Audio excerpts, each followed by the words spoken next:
Hey you guys, I have a bit of a different video today than normal. So last night I was on. Kaylee is like super playful right now. Last night I was reading. I was in scriptures and I was reading the book of Esther, which is one of my favorite books. I love Esther. I think she's an awesome example to everybody.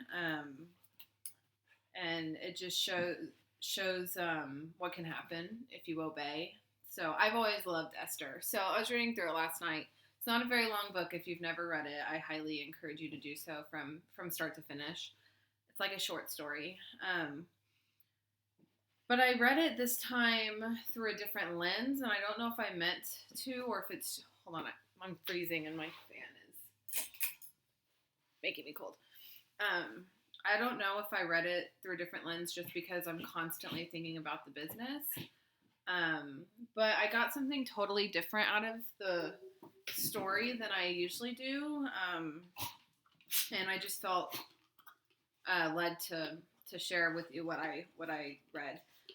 So if you've read Esther before, you know the story. For those of you who haven't, Esther was a Jewish girl who, this was during the time when the Jews were exiled. They were under Persian rule, when the Persian reign was like huge. I mean, they were everywhere. And so the Jews were in exile, and King Xerxes ended up, long story short, getting rid of his queen, Queen Vashti. Yeah. And took away her crown and got rid of her because she did something that made him mad. Whole nother story. And so all of his advisors told him that he needed to find a new queen, and he needed to do so by They gathered like all the really pretty virgins in the town, and brought them to the palace, and each girl had to spend a year basically getting pampered and looking as best as she could. And then they went in front of the king, and he chose his favorite. And Esther ended up being his favorite. And she never told him she was Jewish when that went on. But she ended up becoming queen. And then, so that's like the backstory.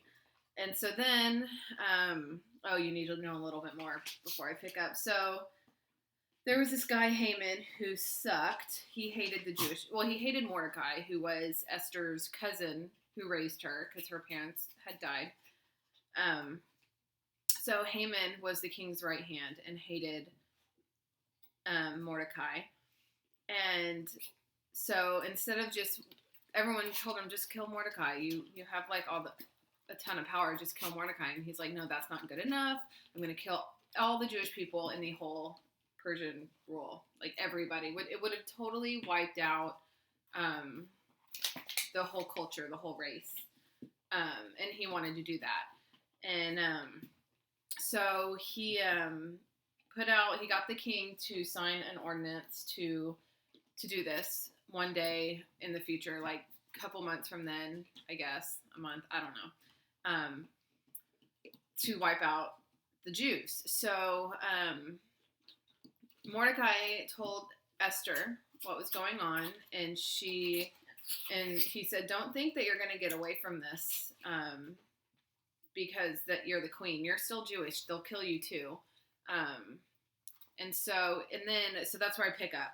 And this is one of my all-time favorite verses in the whole book, in the whole Bible. I love it. And it's chapter 4, verse 14. And Mordecai's talking to Esther, and he says, and who knows but that you have come to royal position for such a time as this. And I love that verse because she's there for a reason. And you know that in hindsight, but last night I really put myself in her place at that time, not knowing what was going to happen. And like, can you imagine just being like in the middle of that, knowing that she had the only position out of any Jew in the whole kingdom to say anything.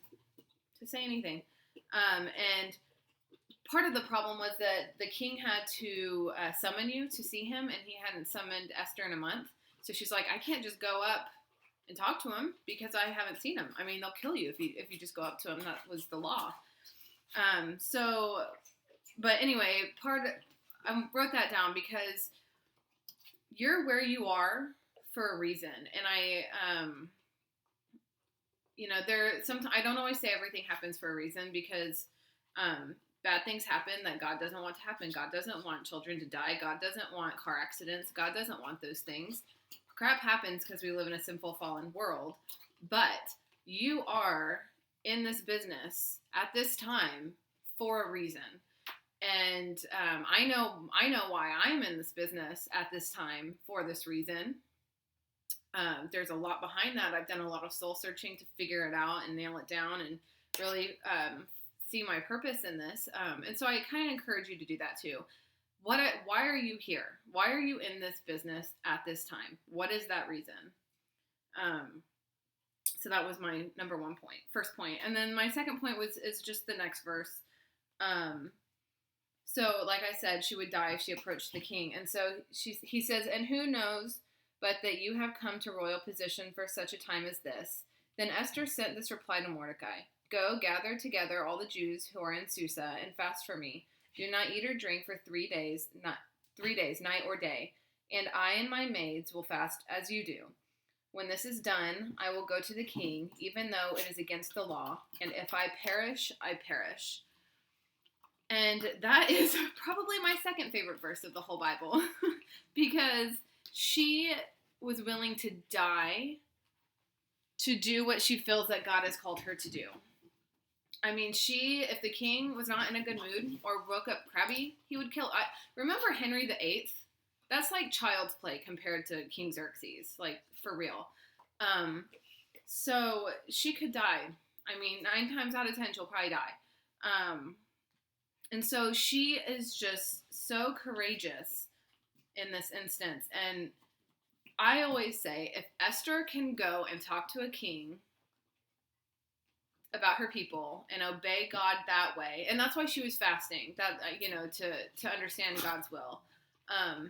If Esther can obey God in that way and put her life on the line, I can obey God by doing what he wants me to do. And it's guided my life, a lot of my decisions in life, this verse. And so are you willing to do what God has called you to do? What is that thing? Is it going and talking? Did God put someone on your heart to go talk to? Go talk to that person. That happened to me a few times at the beginning of my business because I prayed for God to bring those people to my mind. And I reached out to them and they'd be like, you know what? I've been praying for a way to make more money. And it's just like, it's amazing. So really pray about what God wants you to do. And then when he puts something on your heart, obey him. You'll be so surprised by what happens. It's amazing. Okay, that was point 2. So the third point is that God works behind the scenes to get you to the point you need to be without you understanding what's happening. Because you could have talked to someone or messaged someone and they don't respond, okay? They don't respond.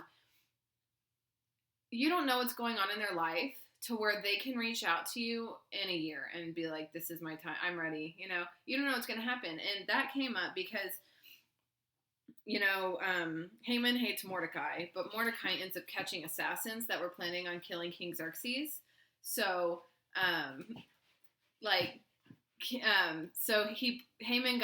Mordecai got in good with King Xerxes by doing that, and then Xerxes ended up honoring Mordecai and actually made Haman walk him in a parade, which was hilarious.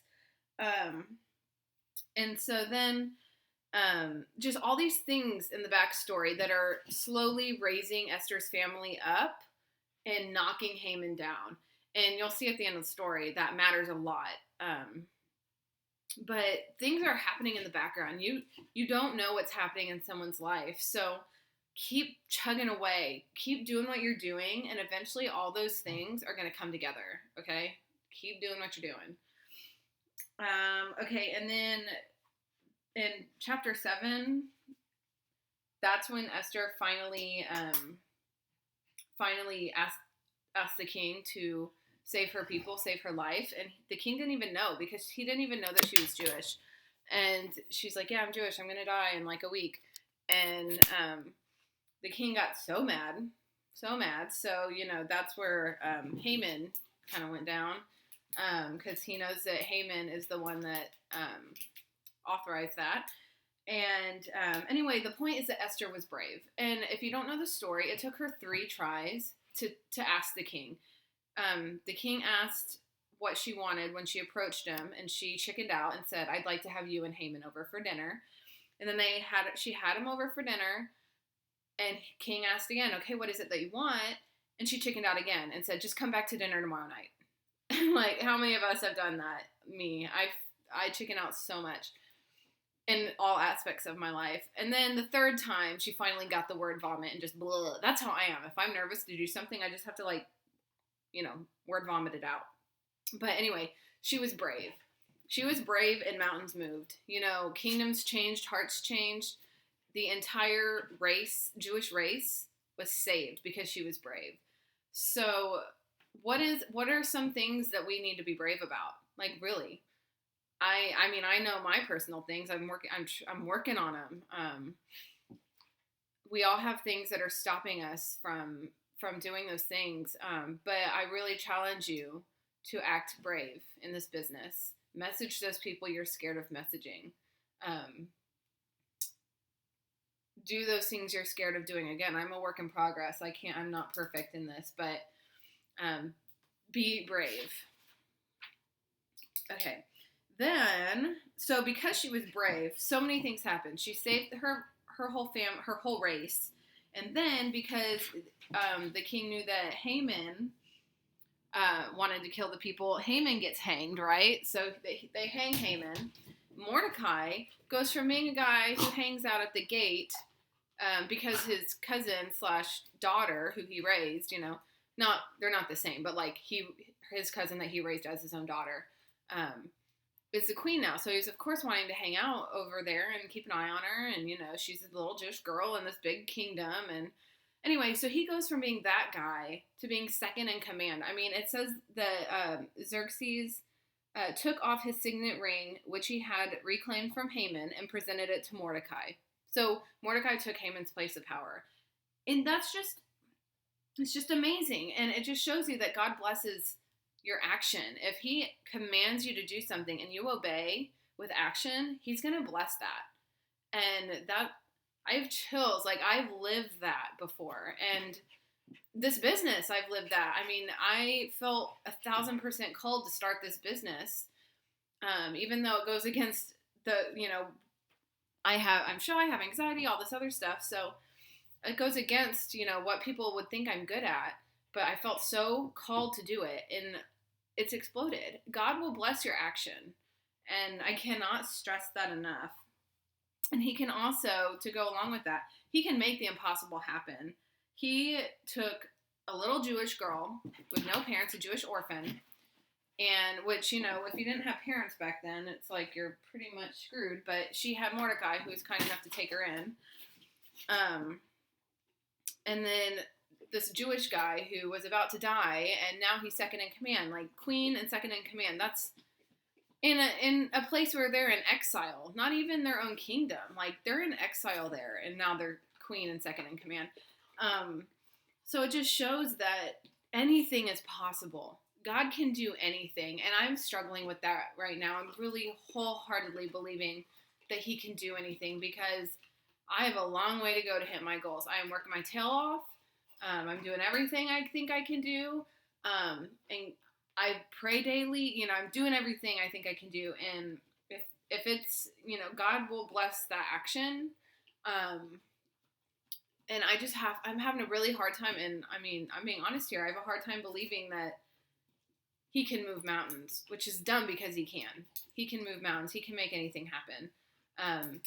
So when you are at 200 BV on, the 20th of the month, and you want to get into the 400 club, work your tail off. Pray about it. It can happen. God can do anything, but you have to work. In the book, The Circle Maker, there's a line that I repeat all the time, and it's work like it depends on you and pray like it depends on God. And that's what you really have to do. You can't just pray about it and sit back. No, God rewards action. You've got to do, okay? Sorry, I'm almost done. I just scribbled so many notes. So another thing was that God turned what was going to be a terrible day for the Jewish people into a day of celebration. That day ended up becoming like a festival every year that they had to remember what happened. So he turned in this day that, they were going to kill everybody, men, women, children, wipe everybody out. And it turned into this huge festival of, just a big party. And so you don't know what God has planned for you. No one does really. Kind of can see the direction sometimes, but no one really knows. And so if you're in a spot that's not good, and this isn't just in the business, this is in life. If you're in a spot that's not good and you're not happy or something bad is happening, God's not done with you yet. I heard a sermon from one of my friend's churches, and the pastor said, if it's not good, God's not done. And that's how, yeah, basically. So if your chart's not filled, God's not done. You're not where he wants you to be. I fully believe that we are created for to thrive and to prosper, but only if our hearts are in the right spot. And it's kind of one of those, you can never outgive God. So if you are giving of yourself and your finances and all this other stuff, God's going to bless you back. And I don't really know that, that got away from me a little bit. I don't really know how that ties in. It's just another point. So anyway, if it's not good, God's not done. And to go along with that, he weaves things together, like I said before, and it kind of looks like a hot mess because we can't see the big picture. God can see everything. We can't. We only see our little world. So he's just working behind the scenes for you. So keep going. I already said that, but I just wrote it in my notes. So he turned the bad stuff into big blessings. And so kind of think about, some of you are struggling in this business. Yes, peaks and valleys are a thing, but some of you really feel like you're struggling. And maybe that's because you're going to end up signing someone up who has the same struggles, and you're going to need to know how to be their leader. You're going to need to know what advice to give them. So if you're struggling, don't stop. Keep going, because God's going to use that to help your business later on down the road. Oh, and then my last point, the last one I promise, is that God can use average for greatness. I've grown up thinking, I'm nothing special, totally average, but God can use that. No one's too average. There's no such thing as average, but like I said, he took a Jewish girl and a guy who hung out by the gate and made them queen and first in command. He can take anyone and make them into anything. You just have to obey. So, sorry that was long, but I just had to get it out. I hope this helps some of you. If you haven't read Esther before, you should. It's in the Old Testament. It is amazing. So amazing. But yeah, keep working hard, obey, and things are going to happen. Your story's not done yet. Okay, I'm going to close up shop. Bye, guys.